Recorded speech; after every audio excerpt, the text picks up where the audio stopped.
ایک بزرگ گزرے حضرت ابو سعید عبداللہ ان کا نام ہے، بغداد میں پڑھتے تھے، اور خوش قسمتی یہ ہے کہ حضور غوث پاک کے کلاس فیلو تھے، حضور غوث پاک کے ساتھ پڑھتے تھے۔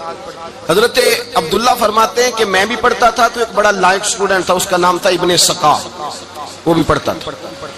فرماتے ہیں بغداد میں شور ہوا کہ ایک محمد غوث نام کے بزرگ آئے ہیں بغداد۔ ان کی کرامت یہ ہے کہ وہ 1 منٹ کے لیے موجود ہوتے ہیں اور اگلے منٹ وہ غائب بھی ہو جاتے ہیں۔ فرماتے ہیں شوق پیدا ہوا، میں حضرت غوث اعظم شیخ عبدالقادر جیلانی اور ابن سقا ہم تینوں نکلے بابا جی سے ملنے، اور یہ آج سے 1000 سال پہلے کی روایت ہے۔ کہتے ہیں ہم سبق بھی پڑھا کرتے تھے اور کا دیدار بھی کرا کرتے تھے، ہم دیدار بھی کرتے تھے اللہ کے ولی، دونوں کام کرتے۔ فرماتے ہیں ہم دونوں جب تینوں نکلے نا تو ابن سقا رستے میں کہنے لگا بڑا ولی بنا پھرتا ہے معاذ اللہ، ایسا سوال کروں گا اسے جواب ہی کوئی نہیں آئے گا۔ آپ فرماتے ہیں میں نے کہا نہیں جی، میں سوال تو میں بھی کروں گا، سوال تو بولیے، سوال تو میں بھی کروں گا، پر میں دیکھوں گا وہ جواب کیا دیتے ہیں، دیکھوں گا۔ کہتے ہیں ہم دونوں بات کر کے خاموش ہوئے تو حضرت شیخ عبدالقادر کی طرف نظر ڈالی، کہا آپ نہیں سوال کریں گے؟ تو غوث اعظم فرمانے لگے میں سوال نہیں کروں گا، بس رب کے بندے کا دیدار کروں گا، بس اللہ کے بندے کا دیدار کروں گا۔ اور فرماتے ہیں کہ ہم پہنچے بابا جی کے کمرے میں، گئے تو بابا جی موجود تھے، ہم جا کے بیٹھے تو بابا جی غائب ہو گئے۔ تھوڑی دیر گزری تو آئے، سلام کے بعد پہلے لفظ پتہ ان کے کیا تھے؟ کہنے لگے ابن سقا تو کیا کہتا تھا ایسا سوال کروں گا جواب نہیں آئے گا؟ میں تیرے اندر سے کفر کی بو دیکھ رہا ہوں، کفر کی بو دیکھ رہا ہوں، تو رب کے بندے سے دشمنی کرتا ہے؟ اور فرمانے لگے او ابو عبداللہ تو کہتا تھا کہ میں دیکھوں گا وہ کیا جواب دیتے ہیں۔ فرمایا تو کافر تو نہیں ہوگا پر دنیا دار ضرور ہو جائے گا۔ کہتا پھر بابا جی نے رخ پھیرا غوث پاک کی طرف اور کہنے لگے عبدالقادر تو کہتا تھا میں رب کے بندے کا دیدار کرنے جا رہا ہوں؟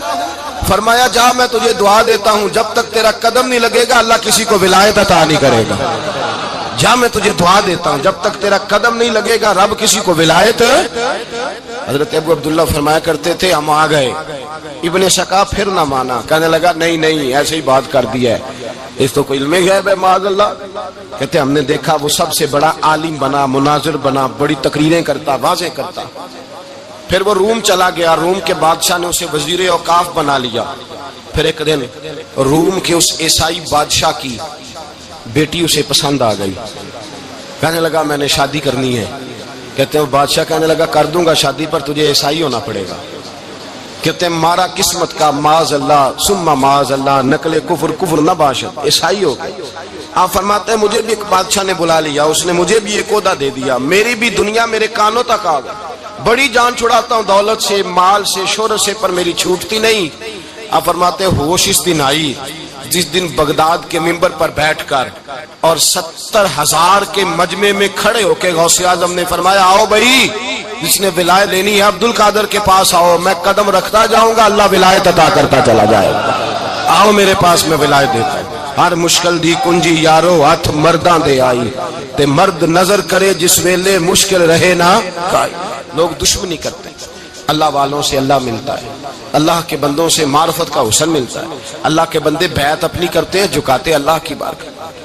اللہ تبارک و تعالیٰ کے بندوں کے پاس بیٹھنے سے رسول اللہ کا پیار ملتا ہے، اللہ کے بندوں کی صحبت حضور کے دروازے تک لے جاتی ہے، رب کریم کے بندوں کی صحبت عاجزی سکھاتی ہے، اللہ کے بندوں کے پاس بیٹھنے والے اللہ اللہ کرنے لگتے ہیں، رب کریم کے بندوں کے پاس بیٹھنے والوں کو سجدے کا نور حاصل ہوتا ہے۔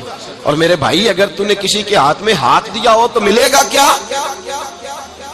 ملے گا کیا؟ خواجہ نظام الدین محبوب الہی رحمت اللہ علیہ کھڑے تھے تو ایک آدمی حلوائی کی دکان پہ کوئی چیز لینے آیا، کوئی درویش سادہ سا آدمی چھوٹی سی مسجد سے نکلا، حلوائی سے کہا دے دے، حلوائی کہا چل دوڑ جا، تو روز آگے کھڑا ہو جاتا ہے، جب سارے آتے ہیں تب آیا کر، غریب گاہک نا تو حلوائی نے جھڑک دیا۔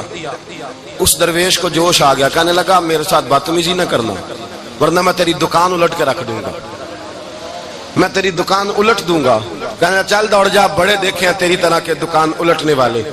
حضرت نظام الدین محبوب الہی گزر رہے تھے، حلوائی کی نظر پڑی تو دوڑ کے دست بوسی کرنے آیا، کہنے لگا حضور السلام علیکم۔ آپ فرمانے لگے اس کے ساتھ بد اخلاقی نہ کر، تیری دکان واقعی الٹ جائے گی۔ کہا حضور کس طرح؟ یہ تو ایسے ہی سادہ سا ہے۔ آپ فرمانے لگے یہ بھی سادہ ہے، اس کا پیر بھی اسی طرح کا ہے، پر دادا پیر بڑا باکمال ہے۔ وہ جس کے ہاتھ میں اس کا ہاتھ ہے وہ بڑا باکمال ہے۔ فرمایا وہ تیار کھڑا ہے، وہ کہتا ہے چلو نالائق ہوا تو کیا ہوا، بچہ تو ہمارا ہی ہے نا۔ کہہ دے گا تو الٹ دیں گے، بچہ تو ہمارا ہی ہے نا، مجھے دشمنوں نہ چھیڑو، میرا ہے کوئی جہاں میں ابھی پکار لوں گا، نہیں دور ہے مدینہ۔ یہاں کوئی لاوارث لوگ بستے ہیں، خدا کے فضل سے ہم پر ہے سایہ غوث اعظم کا، ہمیں دونوں جہاں میں ہے سہارا غوث اعظم کا۔ خدا دے گا منادی حشر میں یہ قادریوں کو، کہاں ہے قادری کر لے نظارہ غوث اعظم کا۔ اور اس سے مراد ہر پیار کرنے والا ہے، صرف سلسلے میں آنے والا نہیں، ہر پیار کرنے والا قادر۔ بھائی سمجھ لے، یاد رکھ، اس بات کو پرکھے، اللہ والوں کی صحبت تو انسان کو کمال کر دیتی ہے، وہ تو نواز دیتی ہے، وہ تو نور۔ ایک بات اور ہے، کچھ لوگ کہتے ہیں کتنی فرما برداری کرنی چاہیے پیر کی؟ میں نے کہا وہ روحانی طبیب ہوتا ہے۔ ایک ڈاکٹر سے دوائی لے کے بندہ ایک ڈاکٹر سے دوائی لے تو پھر ساتھ اگلی دکان پہ بھی چلے جانا چاہیے، کیوں جی؟ کی پتہ کتھوں رام آ جائے۔ ایک سے دوائی لی، پھر ساتھ ہی اگلی دکان پہ، پھر اس سے اللہ جانے کہیں سے شفا مل جائے، کدھر سے شفا مل جائے۔ اور بھئی ایسے نہیں ہوتا، دوائی تو ایک حکیم سے کھائے گا، ایک ڈاکٹر کی کھائے گا، جو پرہیز بتائے گا وہ پرہیز، اگر طبیعت ٹھیک نہیں ہوگی تو دوبارہ جائے گا، وہ کہے گا میں نے تیری دوائی بھی بدل دیا، تیری پرہیز بھی بدل دی ہے، اور ایک وقت آئے گا کہ انشاءاللہ شفا۔ حضرت علی بن ہیتی حضور غوث اعظم کے خلیفہ تھے، ان کے مرید تھے علی بن جوسکی نام تھا۔ حضرت غوث اعظم رضی اللہ تعالیٰ عنہ اپنے خلیفے سے ملنے آئے تو آگے سے ان کے بھی اپنے مرید کو کہا کہ چل پیر صاحب کے قدم دبا۔ وہ غوث اعظم کے قدموں میں بیٹھنے کی بجائے اپنے پیر کے قدموں میں بیٹھ گئے، دبانے لگے، ڈانٹا کرنے لگے، تیرا دماغ ٹھیک ہے، چل حضور غوث اعظم کے قدم دبا۔ وہ پھر اٹھے، گھوم کے پھر ان کے پیروں میں بیٹھ گئے۔ تو حضرت علی بن ہیتی نے جلال کیا، فرمانے لگے تجھے خیال نہیں آتا میں تو اب تجھے غوث پاک کے سپرد کرنے والا ہوں، تیری زیادہ تکمیل ہو جائے۔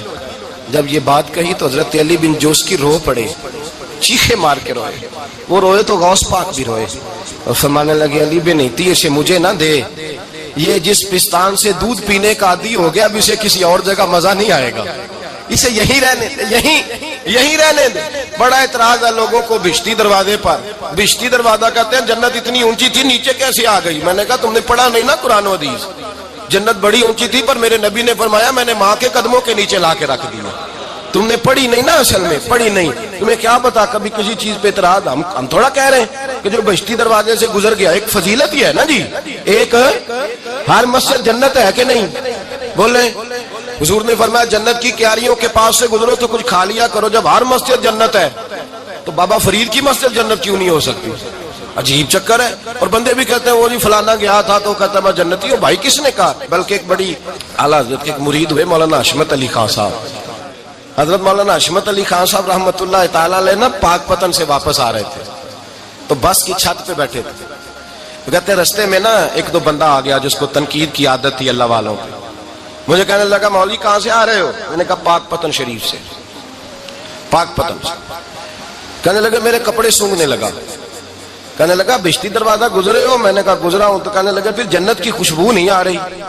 نبی پاک نے تو فرمایا تھا کہ 500 سال جنتی دور ہوگا تو اس کی خوشبو آئے گی، تم سے نہیں آ رہی؟ مولانا بڑے حاضر دماغ تھے، کہنے لگے ایک حدیث پڑھی ہے ذرا دوسری بھی پڑھ لینی تھی۔ نبی پاک نے فرمایا جہنمی کو جنت کی خوشبو کوئی نہیں آئے گی، ایک ہی پڑھی ہے تو نے اگلی بھی پڑھ لینی تھی۔ کہتے ہیں وہ بندہ کہنے لگا روکو بس مجھے نیچے اتار دو، یہ تو کوئی تگڑا بندہ ہی جواب دینے والا آ گیا، ایک ہی پڑھی ہے حدیث تو نے سی اگلی نہیں پڑھی۔ شیخ کی خدمت نواز دیتی ہے۔ اور پھر ایک اور بات، میرے حضرت صاحب تو حد کرتے ہیں، ایک جملے میں سمو دیتے ہیں سمندر۔ کسی نے کہا حضرت جی ساری زندگی بندہ کسی کی خدمت کرتا رہے اللہ کا بندہ سمجھ کے، وہ اندر سے جل ہی نکل آئے تو پھر تو آپ فرمانے لگے ہم نے بندے کی خدمت نہیں کی، اللہ کے بندے کی ہے، تو اجر کس نے دینا ہے؟ بولے اول تو ایسا ہوتا نہیں، اول تو ایسا طلب پیدا کریں۔ آج لوگوں میں طلب نہیں، کہتے ہیں بڑیاں جگہ تے گیا ملیا کچھ نہیں، میں کہتے تیرے تے طلب نہیں پائی، طلب ہو تو کھانے کا مزہ۔ اعلیٰ حضرت فاضل بریلوی کا پیر خانہ مارہرہ شریف، وہاں کے ایک بزرگ تھے آل محمد ان کا نام تھا، ان کے پاس ایک بندہ آ گیا پڑھا لکھا بڑا سیانہ، کہنے لگا بابا میں نے بڑی خانقاہ بڑے آستانے دیکھے، پیر کوئی نہیں ملا۔ آپ مسکرائے، آپ فرمانے لگے تیری نیت ہی نہیں تھی پیر پکڑنے کی، ارادہ ہی کوئی نہیں تیرا پروگرام نہیں تھا، ورنہ تو بڑے بڑے کامل لوگ ہیں، تیرے اندر طلب ہی نہیں، اندر کچھ ہے خالی ہوگی تو کوئی معرفت کا نور آئے گا، تو خود بھرا ہوا ہے۔ کہنے لگا جی بڑی طلب ہے، آپ فرمانے لگے تجھے کہا ہے نا کوئی نہیں، کہنے لگا حضور ہے، آپ فرمانے لگے چلو رات سو جاؤ، خانقاہ پہ سویرے بات کریں گے۔ مرید کو کہنے لگے اسے 5 کلو مچھلی دو اچھی بنا کے، مریدوں نے مچھلی دے دی، پانی کوئی نہیں دیا، ساری رات تڑپتا رہا اور باہر سے کنڈی بھی لگا دی۔ سویرے حضرت آل احمد آئے، دروازہ کھولا، قدموں پہ گرا، کہنے لگا حضرت جی پانی، حضرت جی پانی پانی پانی۔ آپ فرمانے لگے سلام تو لے لے پہلے، کہنے لگا نہیں حضور پانی پانی۔ آپ فرمانے لگے بتا مچھلی کہے گا حضور پہلے پانی پہلے پانی۔ حضرت نے ایک جملہ کہا، رب کے بندوں کی ایک بات کمال کر دیتی ہے، فرمایا پتہ چلا طلب کیا ہوتی ہے، پتہ چلا طلب کیا ہوتی ہے؟ کہنے لگا سونے لگ پتہ گیا ہے کیا ہوتی ہے، لگ پتہ گیا ہے۔ آپ نے پانی بھی پلایا، مرید بھی کیا، اور جب سینے سے لگایا تو فرمایا جا تو نے طلب پیدا کی تھی، میں نے رب کے فضل سے تجھے فیض دیا ہے۔ کہتے وہاں بیٹھے بیٹھے کالے رنگ کا تھا، اللہ نے گورا رنگ بنا دیا۔ اللہ تبارک و تعالیٰ نے 4 کتابیں نازل فرمائی، اللہ دے دیتا، حضرت جبریل سب کی چھتوں پہ، اللہ کے فرشتے بارش برساتے ہیں نا، کتابیں بھی برس سکتی تھی نا، چھتوں پہ گرا دیتا کہ لو پڑھو، لیکن اللہ نے کتابیں 4 بھیجی، نبی 1 لاکھ کم و بیش 24,000 عطا فرمایا۔ فرمایا کتاب پڑھنی ہے پر جب جلوہ دیکھنا ہے تو میرے مصطفیٰ کا دیکھنا ہے، حضور کے نور کی روشنی میں تم نے قرآن مجید کو پڑھنا۔ وہ بھائی سمجھ نہیں ہے، میں آج تک سمجھ نہیں آئی، آج تک، کہ گاڑی کا پتہ ہے کہ اس کی ہینڈ بریک کہاں ہے، اس کا کلچ کدھر ہے، اس کی فلاں چیز کدھر ہے، پھر بھی ایک استاد پیسے بھی لیتا ہے، 15 دن ساتھ بھی بٹھاتا ہے، پھر طریقہ سکھاتا ہے۔ جب ایک چھوٹا سا کام بغیر استاد کے نہیں آتا تو دین بغیر استاد کے آ جائے گا؟ اور دین کے مسئلے باریک ہیں، یاد رکھیں، شیطان حملے کرتا ہے، باریک بات ہے۔ تکبر والا جنت میں نہیں جائے گا، ریاکاری والے کی عبادت قبول نہیں ہوگی، حسد والے کے اعمال ضائع ہو جائے، جھوٹ بولنے والے کو حضور نے فرمایا میں اسے مومن ہی نہیں مانتا۔ اب یہ ساری چیزیں جو باطنی نقص ہیں، یہ بیماریاں ہیں باطن کی، آپ اگر دوائی نہ لیں تو آپ کے جسم کی بیماری نہیں جاتی، درویش کے پاس نہ جائیں تو آپ کی روح کی بیماری نہیں جاتی۔ جھوٹ نہیں چھوٹ سکتا، بدی نہیں چھوٹے گی۔ ہم نے دیکھا ہے تھوڑی دیر کے لیے لوگ مسجد آتے ہیں، نماز شروع کرتے ہیں، عمرہ کر کے آئے تو شروع ہو گئی، تھوڑا سا حج کر لیا شروع ہو گئی، خدا نہ خواستہ گھر میں کسی کا انتقال ہو گیا تو نماز شروع ہو گئی، تو ٹھیک کریں، لیکن وہ بعد میں چھوڑ جاتے ہیں۔ قائم کون رہتا ہے؟ قائم وہ رہتا ہے جس کے پیچھے کوئی قائم رکھنے والا ہوتا ہے۔ موبائل بند ہو جاتا ہے اگر بیٹری اس کی چارج، ہم اللہ والوں کے پاس جاتے ہیں، ان کی 2 باتیں بیٹری چارج کر دیتی ہیں، وہ ہمیں بتاتے ہیں کہ جینا کس طرح ہے، انسانیت کیسے تم نے اپنے اندر پیدا کرنی ہے، تم نے اللہ سے ڈرنا کس طرح۔ ان کی باتیں دلوں کو نرم کرتی، ان کی گفتگو انسان کو بدل دیتی، ان کی صحبت میں بیٹھنے والا بڑا آگے جاتا ہے، جو ان کی خدمت عالی مرتبت میں رہتا ہے اللہ اسے اسی طرح کا رنگ عطا کرتا ہے۔ سنیں میرے نبی پاک سید عالم علیہ السلام کے صحابی حضرت ابو ذر غفاری نے پوچھا حضور ایک بندہ نیک لوگوں سے پیار کرتا ہے پر ان کی طرح کے کام نہیں کرتا، اس کے بارے میں حکم کیا ہے؟ کوشش کرتا ہے پر غلطی رہ جاتی ہے، پر پیار سچا کرتا ہے۔ تو آپ ترغیب و ترہیب پڑھیں، میرے رسول پاک نے فرمایا جو جس سے پیار کرے گا جنت میں اسی کے ساتھ کھڑا کیا جائے گا۔ کہہ رہے ہیں کہ حضور عمل نہیں کرتا، ایک مرشد کامل، لیکن میرے بھائی جو رب کریم کے بندے تھے ان کا رشتہ اصلاح کا رشتہ تھا، پیر کے ساتھ رشتہ اصلاح کا رشتہ ہوتا ہے۔ وہ جو لوگ رسمی بیعت کرتے ہیں نا، ٹھیک ہے مرید ہو گئے چلو روزی میں برکت ہو جائے گی، اس سے بھی انکار نہیں۔ اعلیٰ حضرت فرماتے ہیں بیعت برکت کی بھی بڑی بات ہے، اور دلیل کیا ہے؟ آپ فرماتے ہیں اگر اصحاب کہف کا کتا ولیوں کے پاس بیٹھ جائے اللہ اسے خالی نہیں رکھتا، تو ولیوں سے پیار کرے گا تو کیسے خالی رہ جائے گا؟ بیعت برکت بھی بڑی بات، لیکن جب آپ مرید ہوں تو جس مکتب میں جائیں اس کا سبق یاد کریں، جس چیز سے روکا جائے اس چیز پر، سمجھ آ رہی ہے میری بات کی؟ لوگ کہتے ہیں جی معرفت کیا ہوتی ہے، تو معرفت آپ قرآن مجید کا 15واں سپارہ آخر سے اور 16واں سپارہ شروع سے پڑھیں، حضرت خضر اور جناب موسیٰ کا واقعہ دیکھیں، وہ ساری معرفت کی بات ہی تو ہے۔ ایک بندہ قتل کر دیا جناب خضر نے، حضرت موسیٰ کہتے ہیں یہ کیا کیا؟ آپ فرمانے لگے یہ اپنے باپ ماں کے لیے تکلیف کا سبب بن جانا تھا لہذا قتل کر دیا، بچوں کی دیوار سیدھی کر دی، یہ ساری تفصیل قرآن مجید میں ہے۔ تو حضرت سیدنا موسیٰ علیہ السلام کہنے لگے یہ کیا؟ فرمایا ان کا باپ بڑا نیک آدمی تھا۔ تو بھائی تفصیل دیکھیں آپ، اللہ والوں کے پاس لوگ جایا کرتے، ان کے پاس بیٹھتے۔ ہمارے دور کے اندر ایک بڑا غلط کام کرتے ہیں لوگ،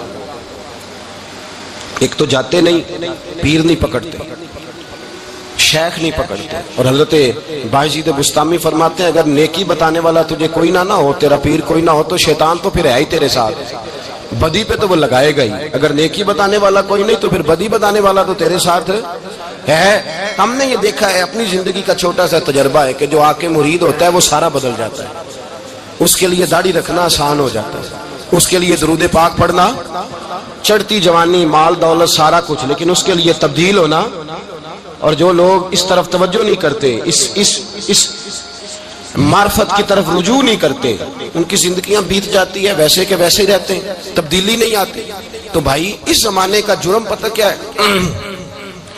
ایک تو لوگ اللہ والوں کے پاس جاتے نہیں، یہ بڑی زیادتی اپنے ساتھ کرتے، اور دوسرا دشمنی کرنے لگے ہیں، معاذ اللہ دشمنی کرتے، کہتے جی وہ صوفیاء نے تباہی کر دی، معاذ اللہ بابوں نے تو دین بگاڑ دیا، یہ دشمنی کرتے ہیں۔ ابن ماجہ سیاستہ کی کتاب ہے، حضرت عمر کہتے ہیں میں حضور کے روضے پہ گیا تو جناب معاذ بن جبل حضور کے روضے پہ بیٹھے رو رہے تھے، تو میں نے کہا معاذ کیوں رو رہے ہو؟ کہنے لگے نبی پاک کی ایک بات نے رلا دیا۔ میں نے کہا کیا ہوا؟ تو کہنے لگے رسول پاک نے فرمایا ہے دو باتیں اتنی سخت کر دی ہیں کہ میں ڈر رہا ہوں کہیں مجھ سے یہ غلطی ہو نہ جائے۔ کہا وہ کیا؟ فرمایا کہ نبی پاک نے فرمایا چھوٹی سی ریاکاری بھی شرک ہے، چھوٹا سا دکھاوا بھی اگرچہ شرک اصغر ہے پر چھوٹی سی ریاکاری بھی شرک ہے۔ اور دوسرا حضور نے فرمایا رب فرماتا ہے جس نے میرے ولی سے دشمنی کی میرا اس کے خلاف اعلان جنگ ہے، میرا اس کے خلاف اعلان۔ دو جرم ایسے ہیں جن کے بارے میں اللہ نے فرمایا میں تم سے جنگ کروں گا، ایک فرمایا اگر تم سود نہیں چھوڑو گے تو جنگ کروں گا، ایک فرمایا میرے ولی سے دشمنی کرو گے تو میں تمہارے ساتھ، بولیے میں تمہارے ساتھ جنگ کروں گا، اگر تم نہیں چھوڑو گے تو میں جنگ کروں گا۔ تو میرے بھائی سمجھ لیں اولیاء اللہ کے پاس نہیں جاتے تو کم از کم دور رہ کے پیار تو کریں، دور رہ کے پیار تو کریں، پیار تو کریں اس کے ساتھ۔ اور اللہ کے ولیوں کی دشمنی بڑی خطرناک ہوتی ہے۔ اب یہ جو حضرت معاذ رو رہے تھے نا تو اس کی شرح میں حضرت حکیم الامت نے لکھا ہے حضرت معاذ کہنے لگے کہ میں رو اس لیے رہا ہوں کہ ایسا نہ ہو کہ میں کسی بندے کی بے ادبی کر دوں اور وہ اللہ کا ولی ہو، تو میں رو رہا ہوں کہ کہیں کوئی بات نہ مجھ سے نکل جائے۔ لوگ فر باتیں کرتے ہیں، فر لوگ ایک منٹ کے اندر بڑے بڑے لمبے چوڑے اعتراضات کرتے ہیں۔ تو بھائی اللہ کے ولیوں کے ساتھ پیار کریں، ان کی صحبت میں جائیں، ان کے پاس بیٹھیں، ان کی سنگت اختیار کریں، ان سے اپنی روح اور قلب کے لیے دعائی خریدیں، جو وہ پرہیز بتائیں وہ پرہیز کریں، پھر دیکھیں اللہ تبارک و تعالیٰ آپ کو نماز میں اطمینان عطا کرے گا، قرآن پاک میں دل لگے گا، درود و سلام کا موقع ملے گا۔ اور اگر یہ کام نہیں کرتے پھر مخالفت کریں گے۔ پھر کیا کرتے ہیں لوگ؟